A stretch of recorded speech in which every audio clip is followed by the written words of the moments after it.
जीवन में धैर्य कैसे रखें, विशेषकर तब जब परिस्थितियां असहनीय हों और हमारे नियंत्रण से बाहर हों।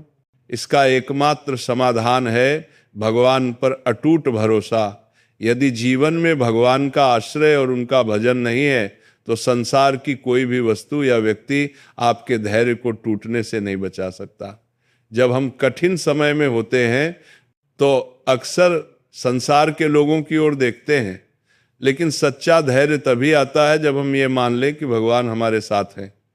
यदि भगवान पर भरोसा है तो कोई भी परिस्थिति हमारा बाल बांका नहीं कर सकती। एक प्रसंग के माध्यम से इसे समझा जा सकता है कि जब अनजाने में एक यात्रा के दौरान गलत टिकट की वजह से अपमानजनक स्थिति बनी और दंड मिलने की पूरी संभावना थी, तब उस असहाय स्थिति में केवल आंखें मूंदकर भगवान का चिंतन किया गया। परिणाम स्वरूप भगवान ने किसी अनजान व्यक्ति के मन में प्रेरणा जगाई और उसने आगे बढ़कर मदद कर दी। वह व्यक्ति कौन था? वह भगवान की ही भेजी हुई शक्ति थी। जब हम पूर्णतः उन पर निर्भर हो जाते हैं तो वे किसी न किसी को माध्यम बनाकर हमारी लाज बचा लेते हैं। अक्सर हम विपत्ति के समय संसार का सहारा ढूंढते हैं, जैसा द्रौपदी जी ने किया था। जब उन्हें सभा में घसीटा गया तब पहले उन्हें अपने शक्तिशाली पतियों पर भरोसा था, फिर भीष्म और द्रोणाचार्य जैसे धर्मात्माओं से आस थी और अंत में उन्होंने अपनी भुजाओं के बल से स्वयं को बचाना चाहा। लेकिन जब संसार के हर सहारे ने साथ छोड़ दिया और उन्होंने हार मानकर दोनों हाथ उठाकर हे गोविंद पुकारा, तब भगवान को आने में देर नहीं लगी।